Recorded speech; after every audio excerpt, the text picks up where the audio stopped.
大家好，我是雷。今天的视频聊起这几天关注度非常高的摩托，就是铃木4月7号在印度推出的 Wisdom 250 SX。之所以关注度高，就是因为豪爵铃木三兄弟 DL250、GW250、GSX250 在国内有着非常好的口碑。以 DL250 来说，大家主要吐槽的点就是动力小、车辆重、小马拉大车。而这次印度版的出现，或许能弥补一些国产 DL250 的缺点，但是目前还不知道会不会引进国内。毕竟吉克萨250平台都没有来，而且这一次印度版的250应该还是一台偏向公路的小排量 ADV 休旅车型，并不是一台很越野的小排量 ADV。总体定位应该还是和国产的 DL250是一样的，但是印度版车辆更轻，离地间隙更高，后期改装空间更大，所以很有可能在东南亚爆火。原因就是17800的售价和这台来自于 MotoGP 技术的油冷发动机，这台发动机和吉克萨250同款。关于油冷和水冷发动机，铃木最有发言权，因为铃木是4大厂第一个使用水冷发动机的厂家，车型是 GT750，更是世界上第一个使用油冷发动机的厂家，车型是 GSX-R750。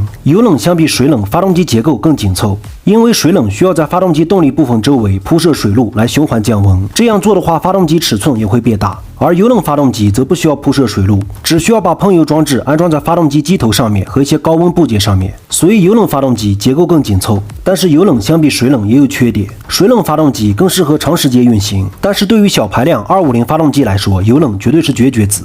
毕竟这个是铃木专利，大排量另当别论。这台 249cc 油冷发动机可以在9300转爆发26匹，峰值扭矩7300转22牛米。这个动力相比国产双缸 DL250 马力大了2匹，扭矩小了1.4牛米。而且印度版是单缸偏高转速，它的气门、滚子摇臂、活塞均来自于 MotoGP 技术。活塞和气缸套表面的涂层经过了特殊处理，有出色的导热效果，减少了机油损失和机油消耗。而且座椅高度也从国产790增加到835，离地间隙也增加到20.5厘米，通过性更好。加长了轴距，座椅整体扁平，增加了长途的舒适度。后行李架也做了野生，方便后期安装3箱。仪表盘来自于新款的吉克萨250，有蓝牙连接、来电显示、超速警告、手机电量显示和地图导航。瞄准的设计和现款的 DL650 是一样的。LED 大灯和转向灯来自于吉克萨250街车版， LED 尾灯来自于第一代吉克萨250。前轮胎19寸100，后轮胎17寸140，使用铸铝条形轮毂，没有使用辐条轮毂，感觉后期会被吐槽，好在可以改装。